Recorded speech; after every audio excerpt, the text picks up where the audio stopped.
marks along the Mother Road. So on the old roads, it's a much more intimate experience as far as the land that you're passing through goes. I love to see nature reclaiming abandoned roadways. If you want to be a well-studied traveler, there are two books which provide great historical background and commentary. Route 66, The Mother Road by Michael Wallace, is credited by many with sparking the current revival of interest in Route 66. It's a definitive history and guided tour of the road, including profiles of the people you might meet along the way, and it's packed with brilliant color photography. Searching for 66 by Tom Teague is the author's account of a modern-day journey down the highway, with illustrations by artist Bob Waldmeyer. Route 66 magazine, an international quarterly dedicated to the highway, is also a good resource, as its stories highlight attractions and uncover forgotten places along the road.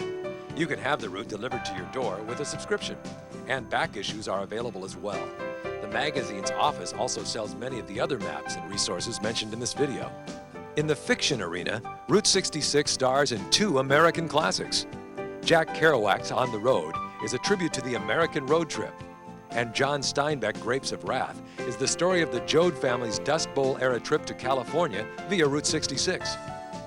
As you make your own trek across the desert, you'll find yourself imagining what it must have been like for the Dust Bowl migrants headed west. You may even spot some relics of the era along the road's edges.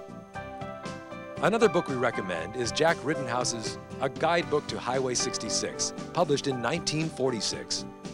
As a reference or navigational aid, it's sorely outdated. But as you drive, it's fun to read and compare notes with his descriptions of the scenery and towns from over 50 years ago. Who knows? Some of his dining recommendations may hold true. Knowing some of the history and which way to turn is important. But the most crucial thing to enjoy your trip on Route 66 will be to take your time. Meet the folks along the way. Don't be in a hurry. The best part about Route 66 is the surprises, the people you're going to meet along the way. You meet people from other countries, you meet people that have lived on Route 66 all their lives and never been away. Map your route and take in long episodes, take in spoonfuls of the Mother Road, the way life used to be. Go into a little pie palace and click on the jukebox and get that triple thick chocolate malt or that slice of pie, and you make it 1955 and make it the best day of your life in 1955. Take some risks. Stop at the strange and unfamiliar places, not the franchise motels and fast food. Sleep in a wigwam. Browse old curio stores for something you didn't know existed. The adventure is in the unknown. The enclosed coupon book offers discounts at many of the historic museums, restaurants, motels, and souvenir shops along the road. These are the businesses that help keep 66 alive, so support them. Route 66 is an adventure no matter what you happen to drive, but you may want to heighten the experience by renting a Corvette or a Harley-Davidson. Cruise America is well known for RV rentals, but you can also book a Harley-Davidson for your trip down the Mother Road. Cruise America has several locations across the country.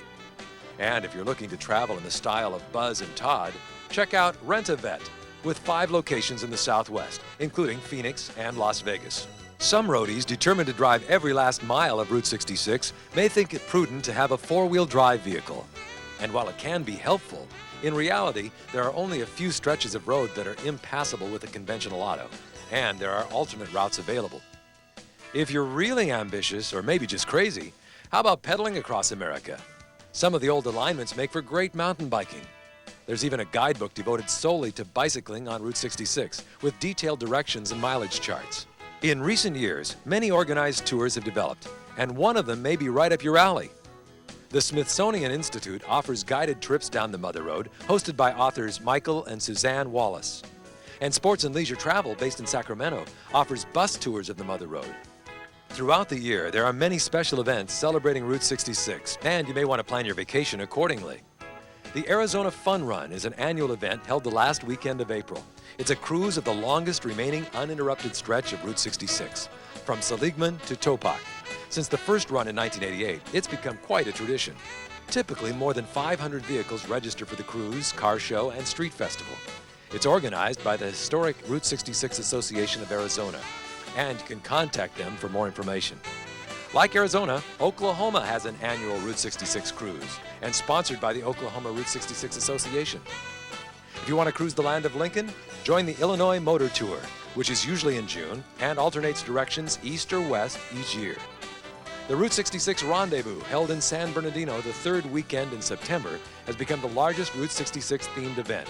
It features a swap meet, street dance, car shows, and cruising. Finally, be aware that the weather can fluctuate from one part of the road to the next. You may face searing desert heat, or violent thunderstorms, or snow where you may not expect it, as the route passes through high elevations in New Mexico and Arizona. Know ahead of time what regional climates you will likely face during the season of your travel.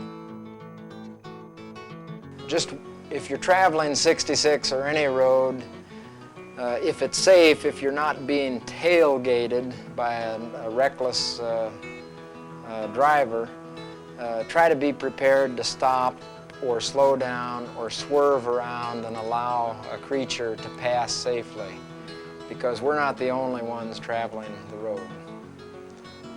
That's all I would add. And of course, stop by here if you get out this way, and stop and rest a while.